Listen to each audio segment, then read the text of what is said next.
नमस्कार। मैं शिशिर कृष्ण शर्मा बीते हुए दिन में आपका स्वागत करता हूं। आज हम बात करेंगे रामसे के बैनर में बनी फिल्मों पुराना मंदिर, सामरी और बंद दरवाज़ा में शैतान यानी प्रेत की भूमिका निभाने वाले कलाकार अनिरुद्ध अग्रवाल की। दरअसल 70 और 80 के दशक में रामसे की फिल्मों का एक ख़ास दर्शक वर्ग हुआ करता था जो आज सीनियर सिटीज़न होने की कगार पर खड़ा है। लेकिन उन हॉरर फिल्मों की छाप आज भी उस वर्ग के दिलो दिमाग पर उतनी ही ताज़ा है। वही दर्शक अक्सर मुझसे सवाल करते थे कि अनिरुद्ध अग्रवाल अब कहाँ हैं, और उनका ये प्रश्न, ये सवाल मेरे लिए एक चुनौती बन गया था।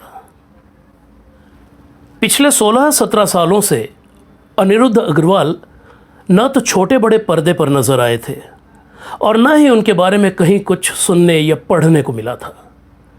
मैंने उनकी तलाश शुरू की तो कई तरह की कॉन्ट्राडिक्टरी खबरें सुनने में आईं। जैसे कुछ लोगों का कहना था कि वो मुंबई छोड़कर चले गए हैं, लेकिन कहाँ गए नहीं पता।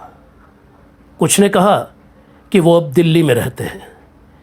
एक खबर ये भी सुनने में आई कि वो देहरादून के रहने वाले थे और अब देहरादून में रहकर बिजनेस कर रहे हैं। और सबसे बड़ी चौंकाने वाली खबर ये थी कि कुछ सालों पहले अनिरुद्ध अग्रवाल गुजर चुके हैं। मैंने उनकी तलाश जारी रखी। चूँकि देहरादून मेरा होम टाउन है तो मैंने उन्हें वहाँ भी बहुत खोजा, लेकिन कहीं कुछ हाथ नहीं लगा। अचानक एक रोज़ cine and TV artist association CINTAA से मुझे उनका मोबाइल नंबर मिला। मैंने उस नंबर पर कॉल किया तो मेरी बात अनिरुद्ध अग्रवाल से हुई और पता चला कि वो मुंबई में ही अंधेरी वेस्ट में शॉपर स्टॉप के पास रहते हैं। जिस रोज़ मुझे अनिरुद्ध अग्रवाल से मिलना था, उससे पहली शाम मशहूर क्राइम जर्नलिस्ट विवेक अग्रवाल ने फ़ोन करके मुझसे कहा कि जिस आदमी ने फिल्म पुराना मंदिर में शैतान का रोल किया था उसका असली नाम मोहम्मद इकबाल शेख था। वो अंडरवर्ल्ड का आदमी था। अंडरवर्ल्ड में उसे पुराना मंदिर के नाम से जाना जाता था और कुछ साल पहले वो पुलिस एनकाउंटर में मारा गया। उन्होंने ये भी कहा कि फिल्मी दुनिया हो या अंडरवर्ल्ड, इनमें नाम बदलने का चलन हमेशा से रहा है। विवेक के मुताबिक इस तमाम घटनाक्रम को वो पुलिस रिकॉर्ड के हवाले से अपनी किताब खेल खल्लास में भी शामिल कर चुके हैं। मेरे मन में सवाल उठा, अगर वो एक्टर एनकाउंटर में मारा जा चुका है तो फिर ये अनिरुद्ध अग्रवाल कौन है? विवेक अग्रवाल के दावे ने मेरे मन में अनिरुद्ध अग्रवाल को लेकर संशय ही नहीं बल्कि थोड़ा डर भी पैदा कर दिया था। अगली शाम मैं अनिरुद्ध अग्रवाल से मिला तो पता चला वो वाकई देहरादून के रहने वाले हैं। बातों बातों में मैंने बहुत झिझकते हुए उनसे पुलिस एनकाउंटर में मारे गए मोहम्मद इकबाल शेख यानी पुराना मंदिर के बारे में पूछा तो उन्होंने खुद ही तमाम रहस्यों पर से पर्दा हटा दिया। देहरादून के विकासनगर कस्बे की एक बिजनेस फैमिली में जन्मे अनिरुद्ध अग्रवाल का सिलेक्शन रुड़की इंजीनियरिंग कॉलेज में हुआ। 1974 में उन्होंने सिविल इंजीनियरिंग में एक डिग्री हासिल की और वो मुंबई चले आए। यहाँ उन्हें अच्छी खासी नौकरी मिल गई और 1978 में उन्होंने शादी कर ली। साल 1980 के आसपास हार्मोनल इम्बैलेंस की वजह से अनिरुद्ध अग्रवाल का चेहरा बिगड़ने लगा। उन्हें महसूस हुआ कि लोग उन्हें देखकर डरने लगे हैं। लेकिन इसी बीमारी ने उनके लिए फिल्मी दुनिया के दरवाजे खोल दिए। किसी जानने वाले के कहने से अनिरुद्ध अग्रवाल रामसे ब्रदर्स के ऑफिस में पहुंचे। उन दिनों रामसे की पुराना मंदिर शूट हो चुकी थी। सिर्फ शैतान का पोर्शन बाकी था जिसके लिए उन्हें कोई कलाकार मिल नहीं रहा था। अनिरुद्ध अग्रवाल को देखते ही रामसे ब्रदर्स बहुत खुश हुए और उन्होंने शैतान के उस रोल के लिए अनिरुद्ध को साइन कर लिया।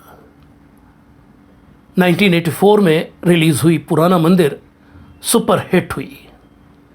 अनिरुद्ध को भी इस फिल्म से खासी पहचान मिली। इसके बाद वो रामसे की ही सामरी और बंद दरवाज़ा जैसी फिल्मों में शैतान के रोल में नजर आए।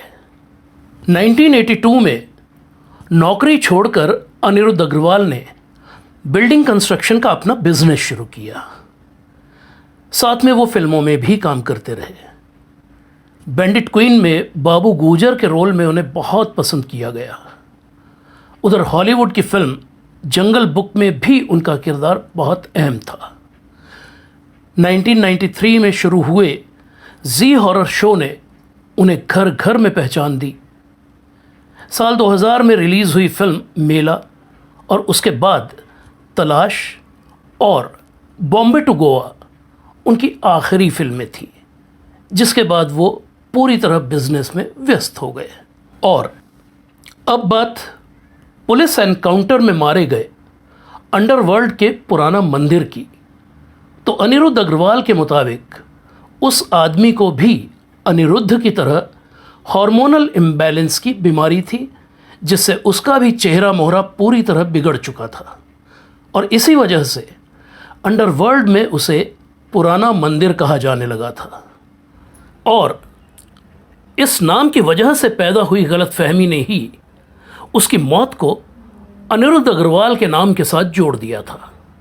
तो ये थी कहानी पुराना मंदिर, सामरी और बंद दरवाज़ा के शैतान अनिरुद्ध अग्रवाल की। अनिरुद्ध अग्रवाल के डिटेल्ड इंटरव्यू का ब्लॉग बीते हुए दिन का लिंक इस वीडियो के साथ डिस्क्रिप्शन में दिया गया है। जल्द मिलते हैं किसी और फिल्मी शख्सियत की कहानी के साथ। तब तक के लिए इजाज़त, नमस्कार। हिंदी सिनेमा के बीते हुए दिनों में लौटने के लिए इस चैनल को सब्सक्राइब करें और बेल आइकन भी ज़रूर दबाएं। धन्यवाद।